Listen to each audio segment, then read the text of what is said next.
Welcome back, everyone. It's me. And today, I'm going to read you a creepypasta that was submitted by one of our viewers. This one comes from a user, and the story is called He Died. Years ago, but I saw him standing at my door. So let's jump right into it.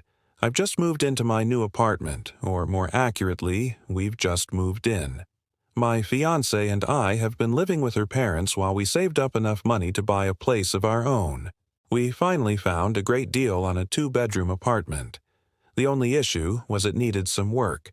That meant weekends were spent painting, laying down floors, building bookshelves, and putting up curtains. Now we can finally start decorating for Christmas. We had gotten a large box of decorations from my parents. Among them were these ceramic statues of gnomes. They are a bit creepy, but they were my mom's, so we had to have them. At the time, we were putting up the Christmas tree when my fiancée said she wanted to put up these gnomes on the stairs that led to our second-floor apartment.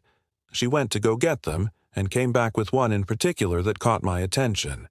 Its face looked like it was sneering at us, and its hands were in funny positions that almost looked like it was reaching out for us. There was something about it that felt wrong. I couldn't quite put my finger on it, but I knew I didn't want this thing anywhere near me while I sleep. I told my fiancé I didn't like that particular gnome, and I'd rather her find somewhere else to put it. "Why? It's just a stupid gnome," she said. "It's not like it's going to come to life." I didn't bother arguing with her. She has a stubborn streak that rivals a mule. I walked off muttering about stupid gnomes under my breath. After we finished decorating, we went out for some food. When we got home, we noticed one of our neighbors, an elderly gentleman, standing awkwardly outside his door. He told us he was waiting for someone to come fix his doorbell.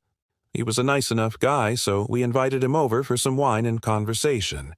It was getting late, and we didn't want to leave him stranded. I excused myself to the bathroom while my fiancé kept him engaged in conversation. When I came back out, he had gone quiet and was staring intently at the front door. "What's wrong?" I asked. He quickly looked away from the door and gave us a weak smile. "Oh, nothing. I was just thinking I must be getting senile. I could have sworn I heard the doorbell ring." I told him that wasn't possible because it was broken. He nodded slowly, still looking at the door. We offered him another glass of wine, and he accepted. He began telling us how much he loved his wife and how she would always make sure their Christmas tree was decorated perfectly. Their daughter was coming to visit for Christmas this year, and he was really looking forward to it. About half an hour later, he excused himself to the bathroom, and then he left. We waved goodbye to him and went back to watching TV. At around 2 a.m., I woke up to what sounded like a knock on the door. My fiancée was a very light sleeper, but she didn't stir. I assumed it was a neighbor returning from a night out. Just as I was drifting back off, I heard a knock again. My fiancée stirred next to me and mumbled, "What was that?" I told her it was probably just someone at the door and rolled over and tried to go back to sleep. A few minutes later, it knocked again. I sat straight up in bed and listened. It definitely sounded like someone knocking on the door. I could hear muffled voices on the other side saying, "Hello? Is anyone home?" My fiancée was now sitting up in bed, listening intently. I told her we should check it out. She agreed. As we approached the door, the knocking stopped and the voices went silent. I peered through the peephole and saw nothing. I opened the door and yelled, "Hello?" Only silence answered me. I stepped out into the hallway and looked both ways. Nothing. I closed the door and went back to bed. In the morning after, of course, neither of us slept a wink. We decided we should check the security cameras. The camera on the porch showed nothing. The only thing odd was there was a tall, dark shape in one of the pictures. It looked kind of like a person, but it was too blurry to tell. Maybe it was just a trash bag or something, I thought. Later that day, we ran into that old neighbor again. He seemed cheerful until he noticed we were looking at the security camera footage. His smile faded, and he asked what was wrong. I explained about the noise we heard in the middle of the night. He became very quiet and seemed to be deep in thought.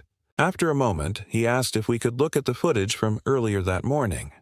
Of course, we said yes. When he saw the image captured on camera, his eyes widened.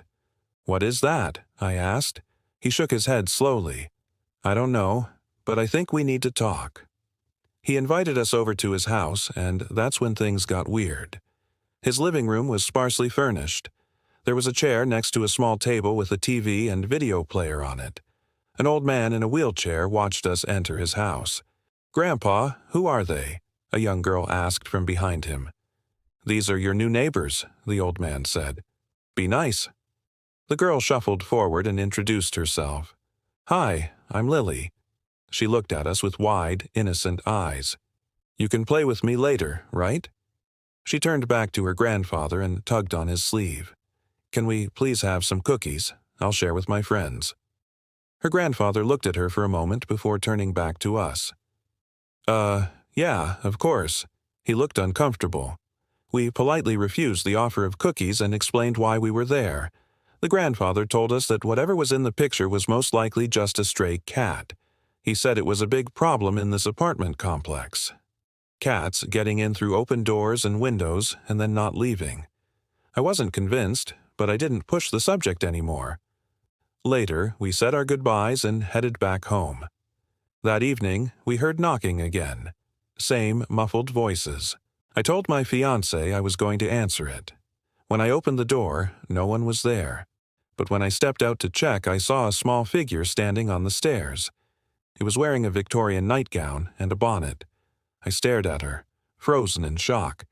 She stared back at me for a moment before turning and running down the stairs. She disappeared around the corner, and I closed the door. I was shaking.